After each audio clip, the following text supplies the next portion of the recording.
And if you make it semifinals, they're free.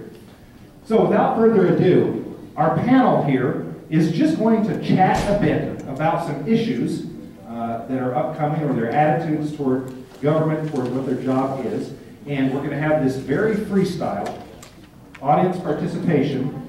First, we're going to start at this end. First, we have Steve Mabey. He is from Lincoln County. He's running for county commissioner as an independent. Next, we have Sue Wallace from House District 52, running for the House as a Republican. Next, we have Nicholas Villatt, running also House District 52 as a Libertarian. And at the end, we have Mike Wheeler from Casper, who is running for governor under the Libertarian ticket. So, to start us out, we'll start at this end since I got to introduce you first. What are you going to accomplish, or what do you think is most important to accomplish that you can actually accomplish if you get office? And if you would each just toss that out there, I know that's very broad, go from there. Redistribute the budget, absolutely. I know that this can be done. We spew money in this state. I mean, it's like pouring water on a grease fire. The governor has very limited power. You know, the governor can veto bills, the governor can introduce bills, but the governor can be your watchdog. And that is one thing that absolutely, we don't need to spend as much money as we do, but since it's already budgeted, we'll move that money around so that it's productive. That's what I can do. I can start to path to two things that we've been talking about all day. State sovereignty rights and citizens' rights. One of the first bills I want to introduce is a Vermont-style carry concealed weapons bill. The Second Amendment, citizens' rights. One of the other first bills I want to introduce would allow us to go extremely radical on the path of state sovereignty rights, and that is to buy back, at the price of land, all BLM and NFS lands from the federal government. Now, I got some information from Sven Larson. These aren't exact figures, but the federal government gave us a total highways, education, everything else last year, about $1.7 billion. We gave them about $9.6 billion in mineral waste. Okay, with that, now the government cannot come to us and say, we're going to cut your spending. We can sit there and say, no, we're going to take over our own education and pay for it. We're going to eliminate the sales tax. We're going to eliminate the vehicle property tax and eliminate, well, just as much tax as possible before we start working on spending. It's the start for state sovereignty rights. Well, amen, brother. But the question was, what would we do that we thought that we could do? And what I know about the legislature is it's well and good to show up with high principles and great ideas, but you are really only one of 90 people.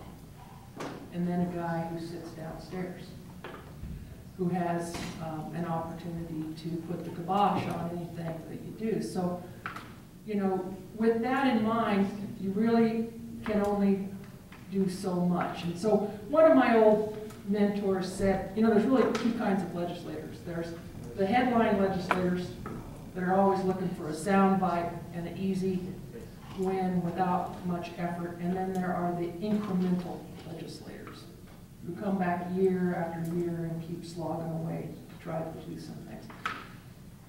I think of myself as one of those incremental legislators. So a few things that I've been working on for several years and have made some progress, passed some bills. One of those areas is food policy.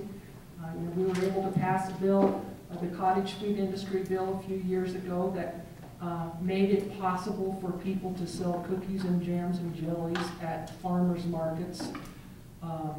The kind of stuff that you could sell at a bake sale that, oh my God, you could actually sell that to the public for profit. This past year, we got very close with the Wyoming Food Freedom Bill that simply said that so long as it was a single transaction between a producer and an end consumer for their own use, that they could buy anything they wanted from their neighbor, raw milk, fresh beef, horribly unsafe things, and not have any interference from the government.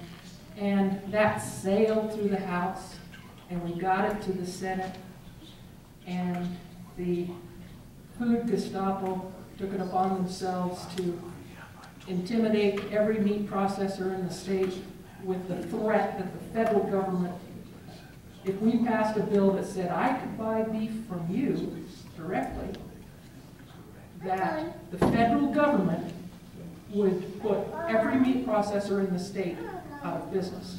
Mind you, there is not a single USDA-inspected meat plant in the state. Nonetheless, that tabled the bill. It was our first priority over the interim, and we will be coming back to this session with a bill that's a little tighter and a little better, which is one of the things I love about the process, is that as you continue to work on things, you do actually come up with better laws by going through that process, which I 100% believe in. So I think that we will manage to make a little progress. You know, the federal government, the FDA, says that there is no constitutional right to decide what you eat. Now, I happen to disagree with that mightily, and think that we can do some good. So that's one thing. There are others. I think that we need to do some work on our tax structure in this state. And we have a situation where 80 to 90% of the state budget is dependent on one sector of the economy. That leaves us very vulnerable. And so every chance I get, and through lots of different efforts with other legislators, I'm always going to be working to broaden the tax base and lower the rates. We need to pay our own bills and take care of our own business and not look to somebody else to do it for us.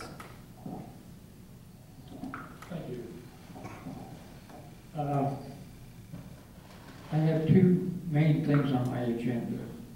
The first one is to cut the budget of Lincoln County, and I'm going to, first of all, I want to let you know I'm only looking for one 4-year term, and I am looking at myself as a public servant and nothing more.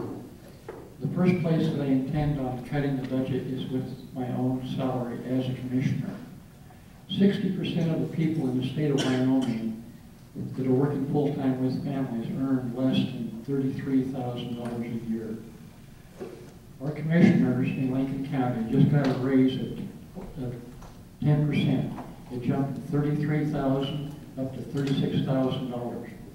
There's also a sizable retirement fund for them that's been set up, plus full medical benefits. I intend on trying to cut those in half. Like I said, I'm going to start with my own salary, cut that in half.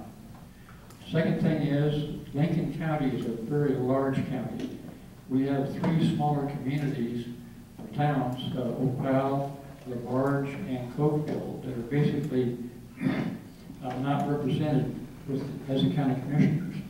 Within the next couple of 3 weeks, we're going to have a petition drive looking for signatures that's going to go to the people to the vote to get 5 commissioners. And then I understand, beyond that, what we really want is to get it set up in districts. But we're going to have to go to the state legislature for that after we get to 5 commissioners.